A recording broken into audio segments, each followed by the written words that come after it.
ndị ọdịnala ekene m ụnụ, ụmụ ibe anyị ekene ụnụ.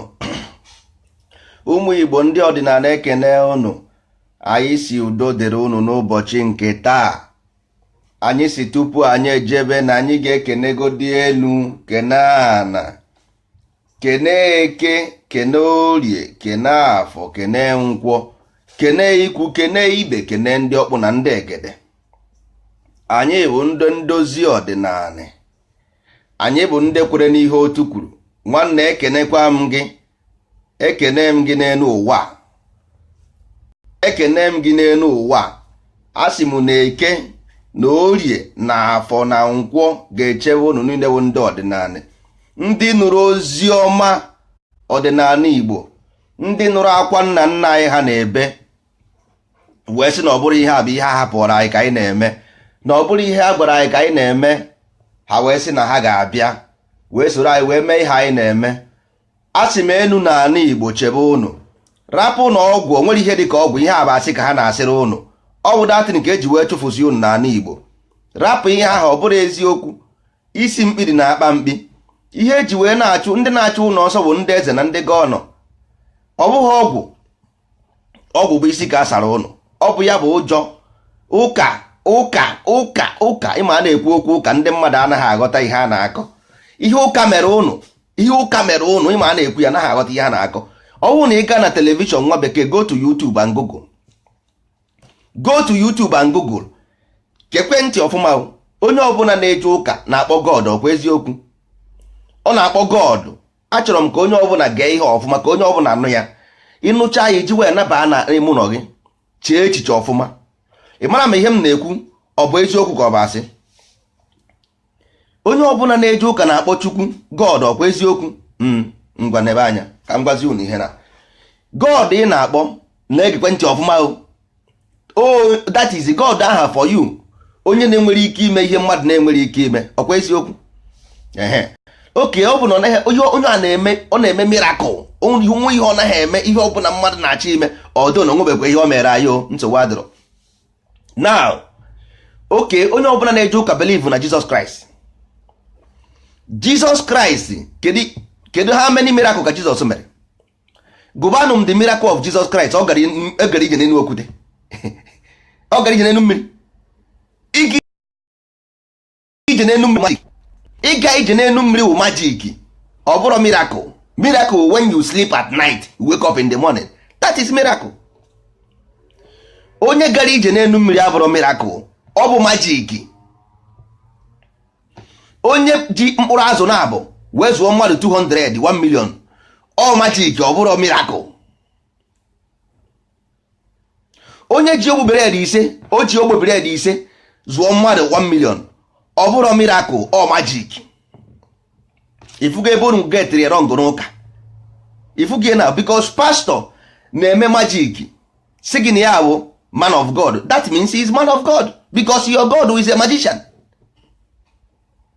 Your God bụ a magician. Your God anaghị arụ moto. Your God anaghị arụ machine. Mana ịchọ ịga ije, i were moto gaa. Ị gaa na shop ije zụọ ahịa, i were ego zụrụ. Mmiri gụọ gị, ị ṅụọ. Oruzie nke Ifechukwu, ọ wụrụ invisible, rụ magician. Ọ bụ normal thing. So ndị pastor, mụnwa sef na ajaghị ike because all common sense ka ha na-eyi uzuru unu. Mugu daa gaiman rie ye. Also na Africa ka ị ga-eje ebe aha magician abụrụ God. Only in Africa magician become men of God. Kedu ihe bụ God? Because problem ị na-enwe bụ you can never define God. Your problem is you cannot define God. Had it been you define God, ị gaghị eje ebe ahụ. Onye osimiri fụrụ ụkwụ ya ka ọ na-eri because you are incapable of defining God. Magician, as long as you believe in that magician, ị ga-awụ victim. Ịwụrụ n'ụlọ ekpere, ịwụọ n'ụlọ ụka, ịwụrụ n'ụlọ ụka, ịwụọ na nke, ị ga-awụrịrị victim as long as you believe in the magician. Onye enweghị mmiri gụọ gị ikuru mmiri ṅụọ. Kedu ihe the God na-eme? What is the job of the God? Isi na ọ ya kere gị gịnị? Ị na-eme gịnị? Why did the person created you? To do what? O kere ka ime gịnị? Ka ị na-ata ahụhụ. Since a mụrụ gị na-ata ahụhụ till today, ị ka na-ekwu what is the purpose of creating you? Ịma na a na-agụ nsọ ndụ anaghị ekwe. Look at nwa amụrụ ọfụ na-ebe akwa. Why nwa amụrụ ọfụ ji ebe akwa? Why ọ naghị achị ọchị? Why nwa amụrụ ọfụ anaghị achị ọchị? Why o ji ebe akwa? You gaghị ajụ onwe gị that thing. You can never ask the question because you are incapable of questioning the light. Ọ bụrụ na ị dị capable of questioning the light, jụọ onwe gị ajụjụ why nwa amụrụ ọfụ ji ebe akwa ọ naghị achị ọchị. Mmadụ nwụzie anwụ na-ebebe akwa mana amụọ nwa ọfụ ọ na-ebe akwa ọ naghị achị ọchị. Ihe ahụ question left to us. Ọnụ nwa ka ọ dịara, ọ bụghị mụ ka ọ dịara. Ezie m ozizi okenye ezie mie ma asị m bute ya ebute asị m mba. Ihe m na-agwa ụnụ bụ ihe mere ndị Igbo ji ata afụfụ. Onye ka m na-ekwu ihe mere because nna nna gị amara ya na-akpọ God. O nwere ihe o ji eme because ọ ma na ọ naghị eme na asị ka ọ bụ wayo. Nna nna gị ma na-asị okay now ka anyị gaa na somewhere ka anyị gaa na nke bụ eziokwu. Ha sị unu n'ụwa bụ earth ọkwa eziokwu ma na-asị ụwa bụ universe ụwa bụrụ earth. Ụwa bụrụ earth ụwa is universe and bụ earth. And bụ earth ọ bụrụ ụwa bụ universe and earth. Space bụ ohe. Ohe bụ space onye ka na-asị mmadụ nye m ohere. So space adịrọ n'elu. Space bụ anything this thing na-afụ now is space. This is space here. Asụ na space dị n'elu. Space adịrọ n'elu. Nowhere space in air. Space bụ that thing between me and you is space. Ọ ya bụ ohe. Iche bụ signal. Signal bụ iche. Mgbe a na-asị na-atụ iche ọ bụrụ ịtụ okwute. Ịtụ iche is through a signal. That's why ọ sịghị iche echiche. Echiche bụ friction. That is ịtụọ signal ọ bụrụ receptor or receive the signal. Ibido wee use bezie ya mgbe ahụ na-use all friction. Ọ ya ihe a ka eji wee rụọ kọmputa. If you don't know this science ị gaghị arụnwu kọmputa. Ọ bụrụ na ị mara ihe a na-agwa gị ị nweghị ike ịrụnwu kọmputa. You must know these things to build computer because nna nna gị gwara gị ya iche ihe iche. Ọ ya ka a na-akpọ iche. Ọ ya bụ signal. Ị ga-asị ọ think. Iche abụrụ think. Gịnị bụ think n'oyibo? What is think? Go and find your language, your meaning in your language.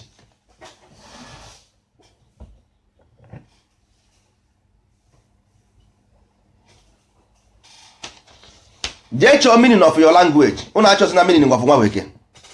Iche abụrụ think. Ọ chọọ na-eche uche. Iche is signal. Signal. Send a signal in your brain. Then once you send the signal, it is ihe a na-eme in even more than seconds. Even less than seconds ka ọ na-eme. I receive oye. I receive oye. I receive ha na ọ cause of friction. Ọ bụrụzi ya friction anya bụzi echiche. I combine ya friction. This is signal uche. That is iche na echiche together. Ọ bụrụzi uche onye ka na-akpọzi uche. It's God on his own. Ọ mmụọ onwe ya. It's all mmụọ nke onwe ya ka ọ bụ. Mmụọ nke onwe ya ka ọ bụ. All these things nwụcha mmụọ dị iche iche. Ọ bụrụ na ị mara this thing na because ị ga-afụ kọmputa ọ bụ aga ibu n'anya dị gị ka something too much because you don't use the particular mind e needed. Ọ dependere ebe i send the signal. Iche ahụ signal ọ dependere ebe i send ya ka ihe chọrọ ime i send the signal that place then nweta the receptor wee nwee gị create that thing ị chọrọ. But ị ga-amarịrị asụsụ a ị ga-ama the meaning of this asụsụ ụmụ ibe. Rapụnụ bekee. Bekee is a lie because in science bekee anaghị use this language unu na-asụ as English eme science. Never. This language you use everyday English unu na-asụ agbagharị ọnụ pete bekee anaghị eji eme science. They are not science language. Igbo were scientific language. English is not. In science English do observation not language. So ihe ọsọ gị sụọ n'oyibo ị gara ama sayensị. Ihe ọsọ gị sụọ n'oyibo ị cannot know sayensị. Kedu ka nna nna gị si wee tee nkwụ mara na ihe dị n'ime nkwụ ahụ? Why? Ị ma na ọ dị sem nkwụ ahụ ka unu na-aṅụ n'ala. Ị ma na ọ dị sem nkwụ.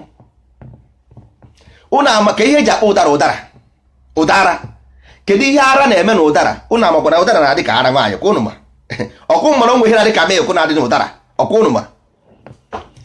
Afa niile nna nna unu bara mkpụrụ osisi bụ the health benefit of it. If you to pay the meaning of any fruit in your land, ọ bụ medicine ka ọ bụ. Osisi ọbụla nọ n'ala Igbo ma ọha ọ bụ afọ ọgwụ ka ọ bụ afọ ọgwụ. Ọgwụrụ ihe a isi medicine ndị Igbo anaghị akọ ihe na-abụrụ medicine, never. Nwanne udo dịrị gị. Igbo man can never plant what is not medicine, never ever. Unu egbutusie ne were emere nkụ resi nwa bekee. Unu egbutusigo dis herbs ọgwụ niile a kọrọ were emere nkụ. Igbo man enwere ancestor enwere ike ịkọ anything na-abụrụ medicine, ma mkpụrụ osisi o. All those things if in Igbo land ha epuoro onwe ha. Somebody planted them. All those ukwu osisi niile aha ma ụdara ma ihe niile, somebody planted them. Ha epuru alone. Why o ji wee bụrụ na compound ndị mmadụ ka ha dị? Why o ji bụrụ na compound ndị mmadụ ka ha dị? Because ha epuru alone, somebody planted them. Ihe unu mere unu egbutusie ya. Si na chọọchị gwara unu. Nke nwa ji wee mee nke nwa, nke nwa ji wee mee nke nwa. Ịbịa ihe na-akọrọ m why ji ata ahụfụ, why ji ata ahụfụ. Because you created it. You created the stress. Ka na agwụgwọ unu kịta sịkwa na ihe unu na-akpọkwa omenala omenala, ọ bụ magic na ọ bụrụ omenala. Omenala bụ ihe a na-agwa gị. Your ancestors did science. That's why let me count it for you. Ọkwefuru garị bụ ọgwụ.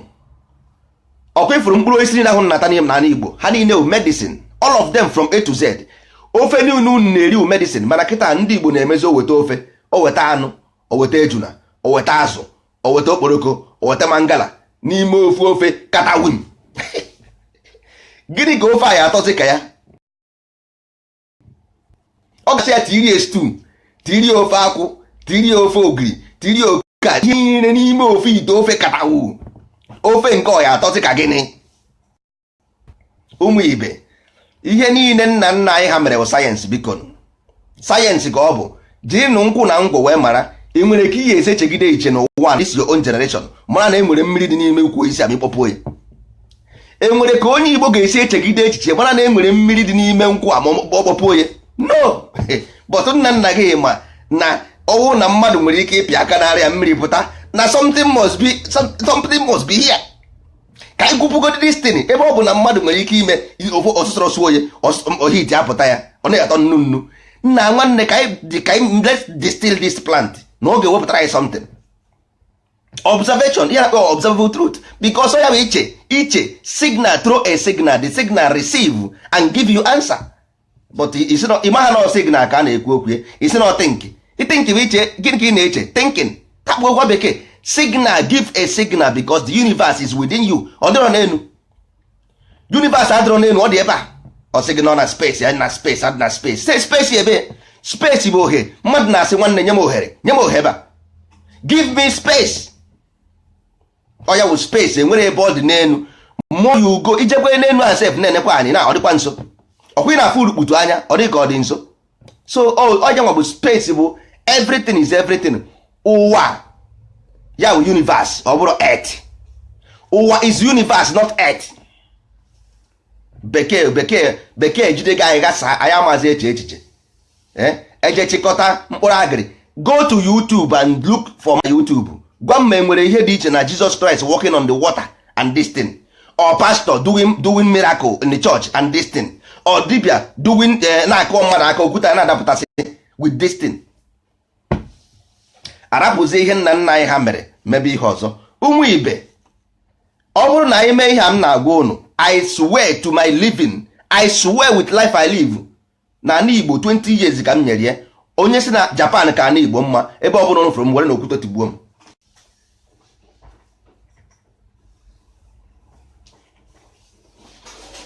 Ụmụ ibe, netwọk na ama m ndị Facebook na art ninja sometimes, ndị Facebook nsogbu adị. Ụmụ ibe, ọ bụrụ na anyị mee ọdịnala ya, rapụnụ, ama m na ọ fịara arụ, ama m ihe anyị dịgo used to it, ọ fịara arụ. Yes, ghara na ihe niile a ite ọgwụ a nonsense agaghị n'ime ọhịa, ghara na ụka agaghị n'ime ọhịa. Ịgọ mmụọ abụrụ worship. Ịgọ mmụọ bụ gị nwa bụ mmadụ ime a pledge with mmụọ nọ n'ime gị. Mmụọ nọ n'ime gị ya wụ the universe ya. That is the universe. Na ndị na-enye mmadụ nsogbu ebe a. Mmụọ ahụ nọ n'ime gị ya wụ the universe. You gotta go. That mmụọ ahụ nọ n'ime gị ọ ya bụ the universe. The signal ahụ wee iche to connect to that mmụọ, then use bezie ọrụzie friction. all the friction the brain na ihe a kọmputa na-eme kọmputa ji arụ ọrụ onye ka brain gị na-eme datin onye ka na-akpọ friction onye wụ chi echiche uche all those things everything na chi so ọ bụrụ na anyị nwere ike because ịma na anyị na-aghọtaghị all those things misunderstood them. Ịgọ mmụọ abụrụ worship gasị ọ na-agọ mmụọ na ịgọ mmụọ abụrụ worship. Mgbe iji ọjị n'aka jide ogu n'ọfọ ihe na-agọ bụ mmụọ. You are making a pledge that you have never done so. You are making a confession with mmụọ which is the universe, which is nature, that you never done this, you never done that. It's your own between you to be pure. Ị na-egosi na ị dị pure. You are a pure person. Ị mara ihe ọjọọ, ị mara njọ. Ọ ya bụ moral behavior, moral control. Mmụọ ga-enye gị anything ọ bụla ị chọrọ n'ụwa if you do this. Anything ọ bụla ị nwere n'ụwa, you can have it. You can build plan anything ọ bụla ị chọrọ because your brain is on a vibrate very fast, very high. So if you think anything you think, you bring it to reality. Because igbutosi ụmụ ihe a na-egbutosi egbu ọbara, all that block of information. Ụmụ ihe a na-egbutosi na apịtọgarị, it bring you low. Ọ fịara arụ because ịmaka ihe mmadụ dị go used to it. Ọ fịara arụ. Religion ọ na-akọs ihe a na-akpọ ọ na-eme erase hippocampus n'oyibo ka a na-akpa the memory of your ancestors. Religion na-eme erase religion because the memory ihe bụ ka ị ga-amụ ihe bụ ka ị ga-amụ. You cannot give what you don't have. That spam bụ information nọ na your body ka ị na-give away. So ọ bụrụ na this religion mechi erase this information, ihe na-amụ onye nkịtị. This your bone marrow na your bone marrow, this your bone marrow, there is so many information information juru eju ebe ahụ. But i were this religion na ịta ọrụ anụ na igbu ọkụkọ na igbu ewu destroy this information, ịchọ onye ga-ata ụta. Ị ga-echegide eche nwe ihe echepụta ọ dịghị surprise. Ifu eziokwu ị gara ama, ifu asị ị gara ama, you cannot know true, you cannot know lie. That is as simple as ABCD because you are not interacting with your mmụọ. You cannot. Because omume gị ọ block every frequency and information. Your character block informations and frequencies. You now vibrate very low. Mmadụ na vibrate very low because of their attitude and character. Mana a na-ekwe ndị mmadụ anaghị anụ. The best thing nwere ike ime anyị n'ụwa bụ ọdịnala. The best thing. Edieziri ndị edunye kịta biko onye edunyekwana ha, onye edunyere ndị peke mpempe ma na ka mgbanyụọ ndị a na-eme mmadụ pempere. Nwanne chi aba nsogbu adịrọ. Ọ bụrụ na eme ọdịnala nwanne enweghịzi ihe anyị chọrọ n'ụwa na anyị ga-aghara enweta. Because ihe niile anyị na-eme today, anyị nwere omenala o, ndị Igbo nwere omenala. But the problem abụghị na anyị enweghị omenala. The problem bụ na ọ bụghị ihe ahụ anyị na-eme. So many people na-aga chọọchị, ha che na chọọchị bụ eziokwu. Unu afụrụ? So o nwere ndị che na Jesus Christ is the only way of life. Because ha mara na asị. So many of you na-emekwa omenala ya chere datụrụ na-emebukwa eziokwu. The same thing. Ọ bụrụ na omenala ya dịrọ, ihe a na-ekwu bụ na you are getting it wrong. Ihe a na-ekwu bụ na you are getting it the same way ndị Christianities were get it wrong. It's the same way because our land was built based on observable truth. Everything anyị na-eri n'ọnụ is ọgwụ. But anyị hapụzie dị ọgwụ ribezie poison. Had it been na anyị ma the important those meanings of those names e nyere anyị, where is Ubemgba? Kedu ebe ugbo okpoko dị? Where is Ubemgba today? Where is Mbembe today? Where is Udara today? Where is Chowanshop today? Where is Oisi Abosi today? Where is Oisi Uzi today? Where is Okasi today? All these things were medicine by our ancestors. Ihe anyị na-eri na windomido. If anyị na-eri to the windomi, you see? Ihe nna nna gị ha na-eri bụ garị, not akpụ. Eji akpụ eme garị. Ihe nna gị ha na-eri bụ garị. A na-ewere akpụ wee mepụta garị wee na-eri. Nke kịta bụ asụwa na-enopịa. Akwụkwọ ogirisi, where is it? Unu sị na ihe niile abụcha arụsị. Nsogbu adịrọ. Ọkwa unu ejego n'eluigwe. What did you have now? all those things your ancestors left for you, ogiri ma onugbu ma ọha, all these things were arụsị. No nsogbu adịrọ. As you are in heaven, how far my brothers? How kedu ekwu ya? How far kedu ka ije, kedu ka isi n'anya ma nchi anwụ ma mgbọrọdị, kedu ebe ọ dị? Unu ewere gị ihe niile agaghị n'ime ọhịa, gaghị n'ime ọhịa ma agba ilu. Where is Kepu? Where are you now? How market? Ọrụ ndị na-ekwu how market? Enyere gị eke, nye gị orie, nye gị afọ, nye gị nkwọ, isoro pastọ onye magician, isoro magician jewara si magician si gị n'ọwa afọ arụsị ngị chenji eye ichenji gị ezebasị Ben Johnson how market? Ben Johnson how market? Itinye aka n'elu mba, itinye aka na anị mba, isi na ọ bụ ọfọ nna gị tụfuru etufu, ọ bụ arụsị village unu, ịkpọra pastọ obute arụsị, oloro gị chi, oloro gị agwụ, gwọrọ gị ọgbanje. Nwanne how market? How market? How market? Ụmụnne how market? Isi ọ bụrụ ebe ahụ ka nsogbu gị dị. Ebe nsogbu gị dị bụ n'ọdịnala ịma eziokwu Chineke, ịma ihe nna nna gị ha mere. Nna gị ha bụ the pure natural people. Nwa mmụọ emegbu na nwa mmadụ, nwa mmadụ emegbu na nwa mmụọ. Ihe butere ihe ọjọọ n'ala Igbo because you does not understand your language you speak. Ị naghị anụ Igbo. Nsọ anị, ọ ya bụ ịgọ mmụọ. Nsọ anị, onye na-anaghị eme ihe ọjọọ, ya bụ ịgọ mmụọ. Ike ọkwụ na-asụ ya n'asụsụ mgbe ọbụla. Mmadụ ịgọ agụgọ, ị naghị anụ ihe. Gịnị bụ ịgọ agụgọ? Kedu ihe bụ ịgọ agụgọ? Ị naghị asụ Igbo. What is ịgọ agụgọ? Ọkwa ịgọ agụgọ bụ ịsụ asị. To lie, ọkwa bụ ịgọ agụgọ. Ehe na, so ka ihe bụzi ịgọ mmụọ. That you are not lying against the spirit. Nsọ anị, ọ ya bụ nsọ anị. You don't lie against the spirit. Ya bụ ịgọ mmụọ. Ịgọ mmụọ hapụrụ iburu ite n'isi bụ onye ọkụ na-akpagharị. Ịgọ mmụọ hapụrụ igbu ọkụkọ, ịgọ mmụọ hapụrụ igbu ewu. Ịgọ mmụọ izi n'aka gị dị ọcha, aka iji ọjị n'aka, jide ọfọ n'aka na-ekwu. Ọfọ abụrụ osisi ekere ihe, ọ bụrụ osisi iwere ugboro ọkụkọ kechie wụọ ya ọbara. Nonsense. Ihe a bụ egwutu ofeke. Egwutu ofeke. O nwere ihe ọ bụ, nothing is there, nwe ihe dị n'ime ebe ahụ. Nothing is inside there. Everything is here. N'ime ebe a ka ọ dị. All those things we are called allegory. Nna gị ha ji n'aka for allegory to keep the information for you when you grow. Iburuzi oisi kpagharịba kọgaribe. Only in na-agwa ụnụ ya with the secret being hidden. Only the initiated people know about this information. Ọ bụrụ everybody. But ihe m ji ekwu bụ na nna ha ji eme secret. Ife ụnụ anyị agasana, anyị amaghị ihe. Because edekwe secret again, ndị mmadụ ga-ejekwe kọrọ nonsense jewara. A na-egbu ewu na anị anyị today na-eme dis magic ezu oche agba ama maka ọwụ secret. Ha dịbi na-eme ihe secret, ndị be anyị kara ịma ya ebe jebe secret. Secret ahụ edebere na n'isi na anya anyị kịta na. So you see, secret wefugo ihe secret butere anyị. So ihe a na-ekwu ebe a bụrụ na a na-ekwu because of na nke a chọrọ ka no, a na-ekwu because anyị eme nye secret anyị tinyere ụmụ anyị na nsogbu today. Ha dịbi na ha eme ihe na secret, ụmụ anyị agaghị na-eje egbu ewu na-egbu ọkụkọ na-ekwugheri. Nwanne ọfọ bụ na ijidere mmadụ na aka gị dị ọcha. That is, ọ bụrụ na mmadụ rie ego gị na azụ ahịa rie ego gị, ọ bụrụ na iribeghị ego mmadụ before gị na mmadụ azụbeghị ahịa before rie ego ya, iwere ọjị ihe ọ bụla i kwuru na ọ ga-eme onye ahụ ọ ga-eme ya. Ma ọ bụrụ na iribeghị ego mmadụ before, ọ ya bụ ọfọ.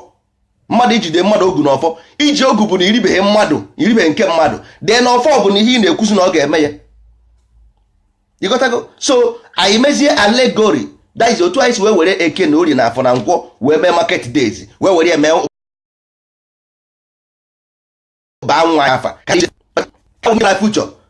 All the same way ka anyị ji wee kee data ọfọ aha, tee datin, werezie data justice of the mind, werezie kwunyezie n'ime ọfọ aha na ihe ọbụla ị na-ekwuzi ijide ọfọ aha n'aka na-ekwu ya, iwerezie ọfọ aha as a symbol of justice. Ịghọtago na ihe a na-ekwu ọ ga-etu aka ọ ga-esi ere, otu aka ọ ga-esi eme. Is allegory. The mind, the main thing na mind ka ọ dị. But first of all, ị ga-eme sure na emebeghị those things ị na-eme onye ahụ accuse. Ọkwa ya ka asụ na Bible, onye na-emebeghị this thing ya throw the first stone to that lady. Is allegory. Ọ bụ ya ka a na-ekwu, is allegory. If you have never done it in ancient Egypt, ha kpọkwara ya negative confession. This thing ordinary is your eye. but ndị Igbo bụ eze onye agwana m. That's why they are suffering. Ndị Igbo bụ eze onye agwana m, nya ama ha na ọgọdọ ya na-akpụ n'anị. That's why ha ji ata ahụfụ, because they cannot listen. Ndị Igbo anaghị anụ ihe, they can never ever listen. That's why the condition of Igbo man is very critical and pathetic, because onye Igbo amara na ọmaha ihe, and the worst thing bụ onye ha ekwe na ọmaha ihe. The worst thing na-eme onye Igbo bụ na ọmaha ihe and o nweghị ike ikwe na ọmarọ ihe. Your own language is your life, but you don't know how to speak it. And ị gaghị ekwe na ịmara ya, ịpụta na-atụ kpọkpọm abịchịdị gbe. Gịnị bụ abịchịdị? Nonsense. Gịnị bụ abịchịdị? Rubbish. Ọsị ya mara Igbo nwee Igbo alphabet. Gịnị bụ alphabet? So nwa bekee ya agwa gị how to speak Igbo. So nwa bekee will give you alphabet. Excellent of Igbo. Excellent of asụsụ Igbo. Ya nwere Igbo excellent. Nonsense. Gịnị wụ the meaning of Igbo? Ihe a na-ekwu meaning na ọ bụrụ Igbo ka a na-asụ. Meaning kedu ihe ọ pụtara? Gịnị wụ uche? The easiest one. Gịnị wụ uche? Ọ ga-asụbara m oyibo na. Gịnị wụ uche n'Igbo? Biko nụ kọwara m ihe wụ uche n'Igbo. Gịnị bụ akọ n'Igbo? Gịnị bụ atụ n'Igbo? Nke a na-asịwa tomato. Gịnị ka ọ bụ n'Igbo? Ọ ga-asụba m n'English. Onye nwa bụ problem. Ọ bụrụ about the problem bụ you don't know the meaning in Igbo. Many of our people, 98% amaghị ihe bụ oke, orie, afọ, nkwọ. Ha mara ihe ọ bụ. They know it as market days. Ha mara ihe ọ bụ. Ọ ndị a bụ ndị nwe PhD na America, PhD na England, PhD na medical doctor, PhD na nonsense.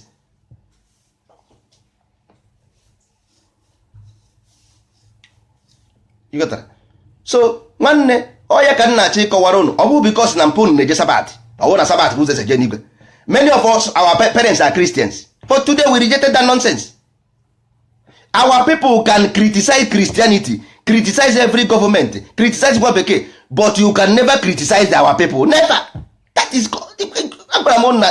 these people na-eme ka ndị isi adịrọ mma. Ndị Igbo ga-criticize everybody n'ụwa, but you cannot tell Igbo man na ihe ọ na-eme adịrọ mma. Never. Igbo ha anya gị na odegị nụrụ. Igbo man na ihe ọ na-eme adịrọ mma, ọ tụghị iro. Ọ ka esi ama onye gara n'iyi. Ndị Igbo tụrụ inu si na ọngwụ nwa nkịta ọ naghị anụ isi nsị. Ọngwụ nwa nkịta ọ naghị anụ isi nsị. Ndị Igbo tụkwara ya n'inu everyday si na the worst thing nwere ike ime mmadụ n'ụwa, not listen. Ntị ga ejighị echọ gị mma. Nna gị ime ha na mgbe ahụ dọọ gị na ntị, ọ sịghị ntị gị ejighị echọ gị mma eji ya anụ ihe. Ichi gị ya eji ya eche uche. Mana nke ndị be anyị mba, ebe ha ji eche uche with emotion and sentiment. Emotion and sentiment ụbụrụ isi ha nara n'iyi, enwere ihe eji eme. Mana ebe ahụ ka o kwesịrị iji wee na-eche uche. Just megodi ihe ọ bụla ị na-eme n'ụwa, check the result. That is how you do in science, in laboratory. Check result in laboratory. Ọ bụrụ na ọ naghị enye gị result, you change. That is life. You change. Onwe onye si gị kwụsị ihe ị na-eme n'ọdịda laboratory. Ọ bụrụ na onye ha gị result, you change, do something else inside that laboratory. Onwe onye si gị pụta ebe ahụ until you see the road, until that thing ị na-eme enye result. Ọ bụrụ na onye ha result, you continue doing it until you nweta result. Ọ bụghị ịsọrọ isi, ịhụ ịsọrọ isi na-eje ka isi onye isi eke, ịsọrọ isi gbim na-eje na-ekwugheri. Ịnọ na sayensị na laboratory for 20 years enweghị ihe iwepụtara ebe ahụ. That means ị nweghị iji wrong information inside that laboratory. Unless iji wrong information, ọ bụrụ na iji right information, ị ga-ewepụta something. Mana ndị be anyị, they can never listen. Ị na-achụ aja na mmadụ na-agwa gị sị gị na ọ bụrụ ịchụ aja wụ the problem. Na ịchụ aja bụ ihe a na-ekwu maka ya. Na ịchụ aja bụ allegory ka a na-ekwu. Allegory na ọ bụrụ gị buru ewu gbuo, na ọ bụrụ gị buru ọkụkọ gbuo, na mmadụ nwere higher self and lower self. Na lower self mmadụ bụ animal self. You have to sacrifice this animal self so that you can grow. Ndị be anyị egburu ewu na ọkụkọ na-egbu. For you to escape, you must suppress the lower self, which is animal self. Nke ahụ nji aba mba, unu ji ewe iwe, unu ji akpọ iyi. Ọ bụrụ na ị mere otu ahụ, the intelligence in your brain will never grow. Onye a na-ekwu maka ya. Every Igbo ọbụla a na-ekwu, everything, every of your nervous system is God on his own. Is independent God.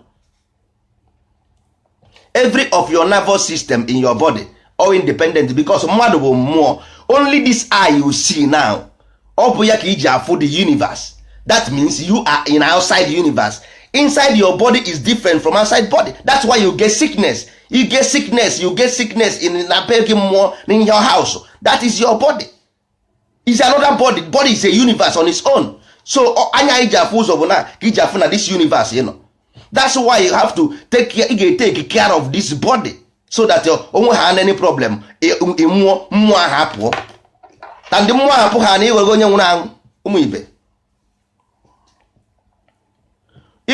Ime ha na mistake ahụ atipia iwego onye nwụrụ anwụ. So life you think or life all more is having experience. You will more having experience. And until you know this, or until you know that they will more having experience. And when he get because in eso ndị ọzọ, in eso ndị mmụọ. Ndị mmụọ total alo ka in eso. This in the more the alo is to take you away, to conquer you, to take advantage of yourself. Everything in from Noah was created by man. From A to Z, apart from natural something like equation animal. Anything open here was created by man. Ndị mmụọ dị ka ndị mmụọ ibe gị. Are you surprised that now somebody created telephone, created computer, created plane? Think for yourself that onye mmụọ, can you do that? Only people believe that how ndị mmụọ ga-arụnwu phone. Mmadụ enweghị ike ịrụnwu phone. Onye ọbụla na-afụ ụzọ ihe ọ na-afụ na akụkụ ebe ọ nọ na-abụ ya reality, na ọ bụ reality for him, onweghị ga-arụnwu. Ọ na ịfụ plane anya ọhụrụ eziokwu ka ọ bụ for you, enweghị ike ịrụnwu ya. But first of all, you get break the law of gravity. How can you break the law of gravity for you to fly? How can I leave this thing on the ground? Oh, you more nature. But I'm giving you it does have for now good. Now, I'm going to now we try punch and kill. Ntapia. Oh, see, he can age. Where's he horse? When we follow up moto, ije na Nigeria, he have phone on well Rolls Royce in Dofura 20 sauce. Or private jet. When I go out England, all the whole politicians in Buega, and when they invent anything. Have you heard that any African politicians, their son invented anything? Had they gone in an Nazu, when I got a best university, we will get invented ordinary slippers. Have you ever seen? And we're going to give slippers? No, because the mind will become how or you also they will graduate, and so what? After graduation, and so what? They graduate because he much money. After graduation with much money, so what? And what will happen? What will happen? They are hopeless and useless, like every other useless people. You got that? So we be all we one. We can do undo with Igbo language. Because nwa bekee learn from Igbo language. Nwa bekee learn, I can tell you. Now nwa bekee, because nwa bekee is from Phoenicians. Phoenicians, Latin, Greek, all these things which African language, then wrote them into Latin language. Then change African language into Latin. That is what you see today as English, as Greek, as Latin. They are African languages. Indigenous African languages. The problem in where now, it has the African language. It can have more Igbo because you know Hebe Nirozu, you can never know a biggest way. Now what I so the best thing I get menable to interpret, because interpretation and make you very easy. All this is as J Kawaya. Since you put a wa, mother gonna get a wabu universe no bro earth. Onye gbara no wabu universe no bro earth. Or enable earth because ihe ọbụla nọ n'ụwa must na this earth must doro kunani. Osi awo plan ogachane no rito dan. Ihe ọbụla na-eku ume n'ụwa must live on the floor.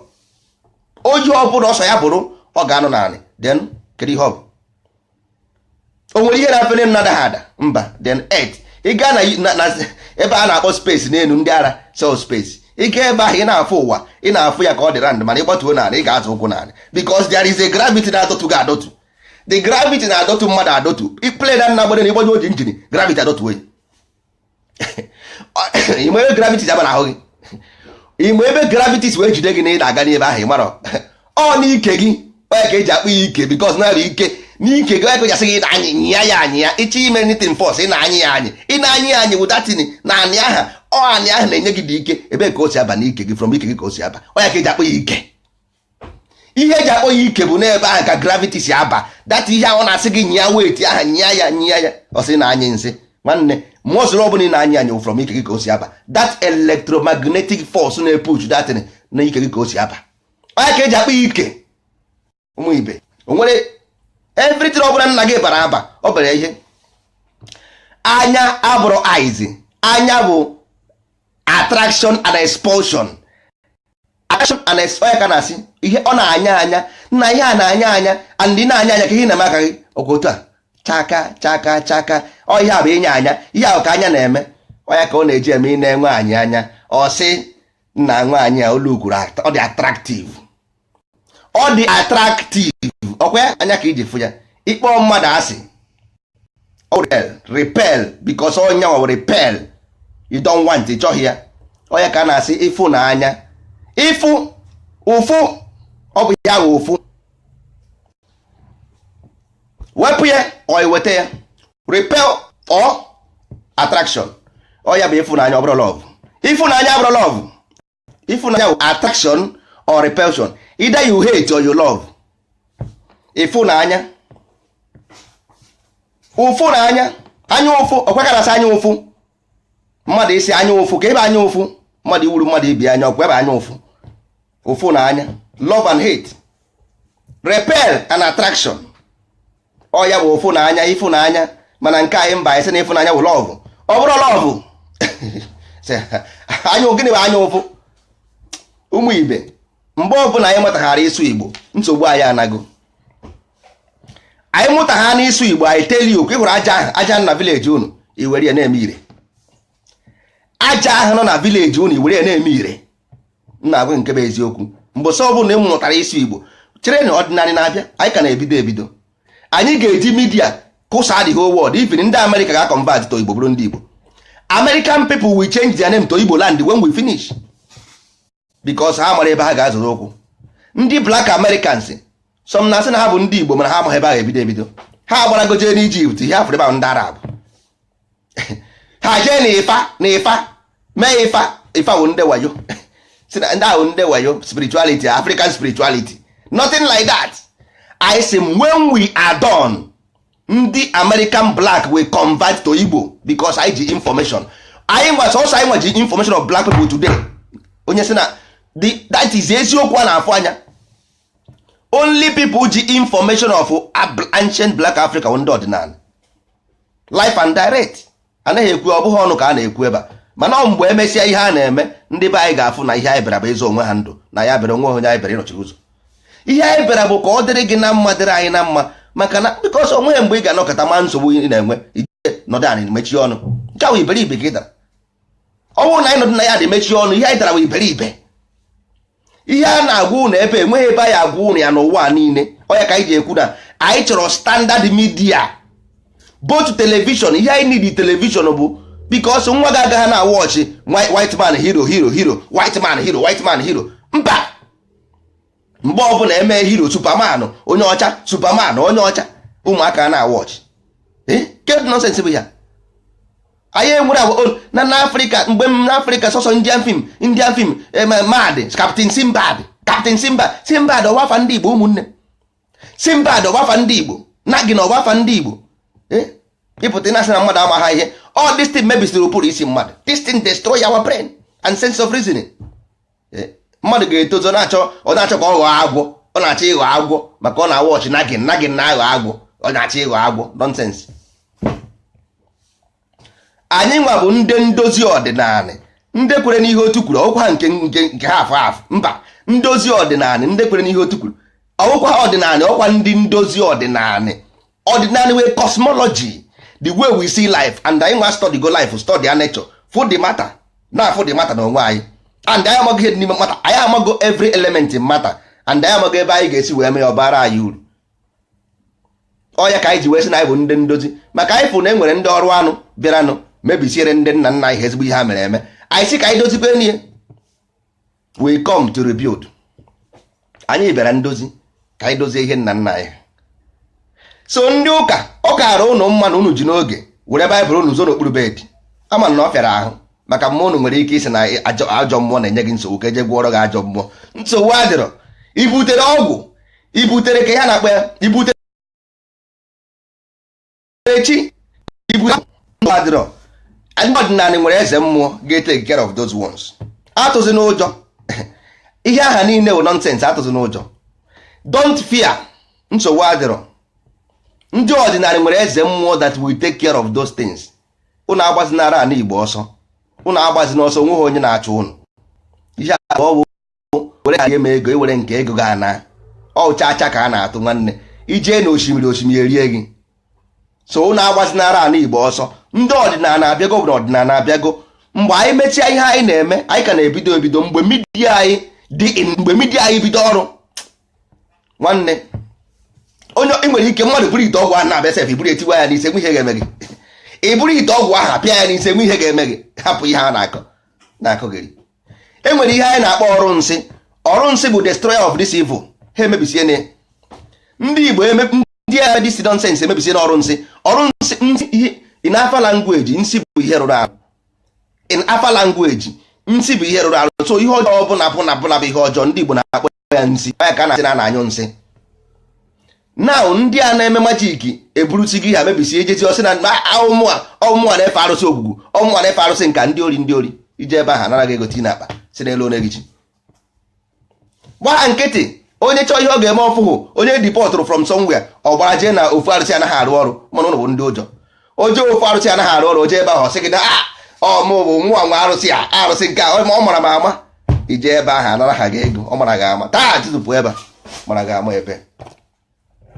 So ụmụ ibe ndị Igbo ụnụ abụnugo onye dibịa na-agwọ ọgwụ na-esi na kamera tinye na Facebook. Nwanne nke a ọgwụ. Onye dibịa na-agwọ ọgwụ tinye na Facebook ọgwụ. Ọ kọstọma ka ị na-achọ. Ndị Igbo na-emezi dibịa pụta ọnọdụ na Facebook na-aga ọfọ na Facebook na-aga ọfọ na kamera. Nna nwanne ịbụkwa ihe ị na-ekwu. Secret knowledge ka ị na-eme na Facebook. Mba nọ ihe ahụ n'ahịa ka ị na-achọ ndị ahịa. Gwa anyị na-achọ kọstọma nwanne. Gwa anyị na-achọ kọstọma. Secret knowledge ka ị na-etinye na Facebook na kamera. Na biko unu adịghị na-akọ, unu adịghị na-emechi mmadụ ihu nwanne. Ihe ahụ mmechi ihu na. Ihe ahụ knowledge nna nna anyị ha na-ezo ezo. That means ijiri ihe. Ihe ahụ secret hidden knowledge ka ị na-etinye na Facebook video na kamera. That means ijiri the knowledge. Ya mewo magic a na-amụ ya amụ. Anybody can learn it and use it to steal people. Ihe ndị pastor na-eme magic. Pastor anaghị aga na ka agwọ ọgwụ, hapụ ihe na-akọ. Pastor learn how to do the magic himself. Ọ na-eme pastor na-emere onwe ya magic. Ọ na-egburu onwe ya ọsọ na-eje na nkiri ọgwụ. Gị nke ọ na-eje na nkiri. Dibịa wetara ka ha na-eme. So ofu ala ji ka na-achịrị efi. Ha ma ebe ha na-emit, ha ma ebe ha relate ma ọ bụrụ ndị ha ma ebe ha relate, ha niile ma ebe ha relate. Nke ọ bụla ifere ọsị gị na nna ya bụ dibịa, nke ọzọ sị na nna ya bụ Muslim, nke ọzọ sị na nna ya bụ nka ndị ori. Ha nwere ịchọ you can learn how to do magic. Mana ana m agwa unu ndị Igbo si n'ebe ha pụta. Anyị rụọ kọmpanị na ala Igbo ọ bara onye ọ bụla uru. Nwanne ị na-arụ ọrụ na-egbu ụzọ, akwụkwọ gị ezigbo ụgwọ ọnwa. Ị hapụ ịnara ụmụnne gị ego. Akwụkwọ gị ụgwọ ọnwa, ịrụsi ọrụ, ịba uru, ịchọ igoro moto kredit. Anyị ndị ọdịnala egoro ambụlansị dosa onye ebe asidenti mere. Ndị ọdịnala eburu ambụlansị ha eburu ya jụ na agwọ ya, dozie ya ahụ. Ọ na-achọghị ihe ọma dị. Ihe ọjọọ amụrụ ụmụ mmụọ ihe ọjọọ. Nkwado ọdịnala ya ihe anyị ga-eme buru ibu. Ambụlansị ọ bụ ego one? Ambụlansị ndị ana dịka J5. Ambụlansị na dịka J5 equipped one ọ bụ ego one? Ọkada kutuo mmadụ eburu ya ozugbo je gwụọ, dozie ya ọ dị mma. Ọ na-abụ ihe ọjọọ bụ ihe a. Amụrụ ụnụ mmụọ ihe ọjọọ n'Igbo biko. Asị na ihe ọma ya hafụ ụnụ ya hafụ dị ihe ọma nwa. Asị na ụnụ ya hafụ ihe ọma ndị Igbo. Ụnụ a na-ejikwe ntị ụnụ anụ ihe ọma, anụ ya kwere n'ihe ọma. Ntị ọchịrị egbochi ka isi ụnụ mebiri emebi. Ọ bụ ihe a na-ekwu na ọ bụ ihe ọjọọ to you. Ọ na-abụ ihe ọjọọ to you. Dịsị na ọ bụ ifụrụ onwe ihe dị evil na ihe a na-ekwu na nsị na ihe na-alụ mma. Let's do ihe ga-abara anyị uru. Ọ na-abụ ihe ọjọọ bụ ihe a. Inu ihe ọjọọ n'okpuru bed, o ruo echi ịpụta bebe akwa sị na arụ eme gị. Kedu arụ dị na distrin na-ekwu na gwa m one single thing ihe ọjọọ m kwuru ebe a na ka anyị nwee ambulance, ọ bụrụ ambulance abụrụ nnukwu ihe. Anyị nwere ike ịkpọta people n'Europe ya train ha how to cure people in this ambulance. Ka esi enye ambulance, o nwere ndị jegoro nursing school de doctors, anyị akpọta ha ebe a train ha na-anya dị ambulance na-esave life. Nwee ezigbo mmiri, nwezi ezigbo anyị ga-eme nwe ọ bụ cultural something. We can do this thing under our own cultural something. Ị gaa na ordinary cultural heritage, iri juo afọ, iri sie nri, ijiri akwa naba. Anyị anaghị na-etesti ma ndị anya ma ndị BP, anyị na-etesti ha small anyị na-adozi obodo anyị obere anyị na-edozi obodo anyị. Ihe ọjọọ ọmara ụnụ ama ihe a na-ekwu na ọrụ na-achọrọ ya, ọ na-abụ na ajọ ihe bụ ihe a. A sị na anyị kọọ mamịrị ọnụ ọgbụ ụfụfụ ọdịnala ya nwee midia wee na-agbasa ụmụazị anyị ozi n'ebe ọbụla nọ, maka na ihe furu ndị Baịbụl na ha amaghị infọmeshọn ọfụrụ nna nna ha mara asụ Igbo. Ndị Igbo amara asụ Igbo, ọ bụ pathetic truth. Ha mara the meaning of Igbo. Asụsụ niile ị na-asụ nwechara meaning, ha mara ya. Pụta ị na-agwa ndị be anyị destin, ọ dịka ana m ayọ mmadụ biko, ana m agwa unu nke bụ eziokwu ga-abara unu uru, maka ọ gara ibuzi eru echi isi na chi ga-egbuo gị, arụsị egbuo gị, nke egbuo gị. Enwere ihe a na-akpọ arụsị n'ala Igbo. Enwere ihe a na-akpọ ọrụ nsị, destroyer of evil. Ọ ihe nna nna gị nwere gosi ntị gị ọfụma. So onye kwuru okwu arụsị bịa n'akụkụ gị were ụra ma waa ya anya. Onye kwuru okwu arụsị bịa n'akụkụ gị were ụra ma waa ya anya. Ọrụ nsị ka anyị nwere, destroyer of evil. Onye na-emebi ihe ọjọọ, ihe na-emebi ihe ọjọọ, onye ọbụla mere nsọ anị, ọrụ nsị akụtuo ya. Ọ bụ ihe anyị nwere. Ndị a niile mebisie ọrụ nsị a niile, mebisie ya, chịrị nọnsensị ewu na aja na ọkụkọ uju everywhere. Ije na mmiri, mmekọta bụrụ gọvanọ na Igbo ahụ, onye ọbụla m fụrụ chụrụ aja na mmiri ahụ, mmeju ọkụkọ anyaba ya n'onu. Onye ọbụla m fụrụ chụrụ aja na n'iro n'ihe steeti, atụtụrụ m ọkụkọ anyaba ya n'onu. Di ata dị ọkụkọ na ndụ, ọta dị ọkụkọ na ndụ. Amara m ka ihe wụ nọnsensị ya. Kedu the benefit of that thing? Ichi iri ọkụkọ igbu ọkụkọ rie, who cares? Kedu ihe eji edebe n'iro? Why did you keep it on the street? Kedu ihe iji wee bere dọmbebi? Ịma dọmbebi bụ plastik, ọ naghị ere ere. I were yete na mmiri, i were dọmbijete na mmiri. Eji kwụsị na akparị aha, eji anya hey na-abalị ka ndị kparịta ndị Igbo. All that in a way economic benefit. Anyị enwe tourism n'ala Igbo. Anyị onweghị ụdị mmiri na anyị na-enweghị. Anyị nwere Ogbunike cave. Nna agụ na ndị be anyị nwere mental disorder si na-asị. Anyị nwere Ogbunike cave. Anyị nwere cave na Igbo niile is full of cave, waterfall everywhere. Anyị enweghị tourism. Anyị enweghị tourism. Not ordinary economic powerhouse na Igbo. All Igbo land niile, no one single economic power. A na-azụ afịa buy and sell it. I nweghị own bank, I nweghị your own bank, I nweghị hospital your own. Hi! Ndị Igbo nwechara ịga na every of ndị Igbo n'ụwa ebe a na-azụ ahịa, ha nwechara ma ha ama ha na enwere ya na-akpọ fire service. Fire service ha nwere obere oge asị na market ha agba n'ọkụ n'ugwu Awụsa, mana unu nwere union. Unu nwere union mana ịma ha na enwere ekwesịrị unu na-agbapụ mmiri. Ị ga-agbapụ mmiri ebe ọ bụ na ị ga-agbapụ mmiri. So enweghị ike ịma na mmadụ nwere ike ịgbapụ mmiri ebe ahụ ọfịs union ahụ dị ka for fire service. Ọ bụrụ na enwe ebe na-agba ọkụ na-agbanyụ ya, ịmara datịrị iche ka ndị ọdịnala gwa gị ya.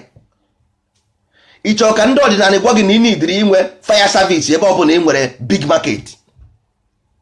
Ịmara ahịa ha agba GSM agba n'ọkụ na Kano, GSM ahịa agba n'ọkụ na Lagos, ahịa agba n'ọkụ ebe nwa mana ị nwere union. Mana ịmasị na union ị kwesịrị ịdị prepared for anything. Igbo anyị nwere ike inwe ndị nche n'abalị a na-eche nche na that place. Ọwụ na ọkụ mee ndị nche ahụ agbanwe dị ọkụ. Ọwụ na ndị ochi na ndị nche ahụ stọpụ ndị ochi. So ịma ha na enwe ya na-akpọ GSM, ịma ha na enwe ya na-akpọ GPS, ịma ha na enwere ya na-akpọ walkie-talkie. Ọkwa ha nke ahụ maka na-eji n'aka, o nwere nke a na-eme pịa ya aka ọghọrị nke ebe ọzọ, ọ ka ngwabazi unu ihe a na-eme.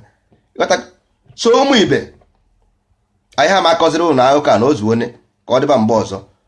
Ndị ọdịnala ihe anyị chọrọ ọdịmma nke ndị Igbo, ọdịmma akwụkwọ ha na nke enu ọnụ, nke idozi obodo. Ndị odozi obodo, ndozi ọdịnala ọ ihe anyị bịara. Ọ bụrụ ịta ọjị, anyị ma ihe bụ ọjị, ọjị anaghị ahụ ha, ọjị nwere ihe eji ya eme. Ọ bụrụ ịka nzu, anyị ma ihe bụ nzu, anyị ma ihe eji ya eme. Ọ bụrụ ịgọ mmụọ, anyị ma ihe bụ ịgọ mmụọ, anyị ma ihe ọ pụtara. ọhụ nke a na-eme allegory ka a na-akpọ ya allegory. Ya anyị bịara bụ ndozi ọdịnala, ndozi ọdịnala ka ụmụ anyị garazi ịbụ ndị nkịtị. Ụmụ anyị bụ ndị nkịtị taa. Ọ na-agba m anya mmiri na ana m afọ ụmụazị niile from 30 years down, ha niile bụ ndị nkịtị. Ihe ahụ future generation go, ihe ahụ your future generation.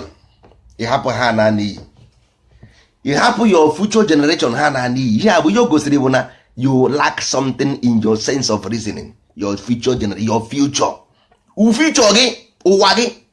Ihe a bụ ụwa gị, na Igbo ga-adị adị, Igbo ga-ana. All these children unu hapụrụ egbu. Ọ bụ ụmụaka ha na-egbu egbu is your future. Ha wụ scientist gị, ha wụ your doctors, ha wụ your everything and politician, everything they are. Ịrapụ ha na-anwụ just like that because they want a better future. They want a better, ha chọrọ better life. Although even though na ha amaghị ihe a na-eme otu ha n'aka, mụrụ na-akụziri ha, ịkụzirie, ị na-akụzirie, ị na-ata ya ụta nwe ịkụzirie. Ọ bụghị dọkịta, ọ bụghị injinia, ọ bụghị birikila, o nweghị ihe ọ bụ. Kedu ihe ị chọrọ ka o mee? Kedu ihe ị chọrọ ka o mee? Chọọ ka mma ụmụ ibe, onye a jụrụ ajụ anaghị ajụ onwe ya. Ụmụaka ịhụ na your elders ajụgo gị, head is on ugo gị, so the future is your hand. Ịchọzikwa you go, ịchọzikwa is up to you. Ekwuchigo m ka ọ ha m n'ọnụ. Udo dịrị ụmụ ibe.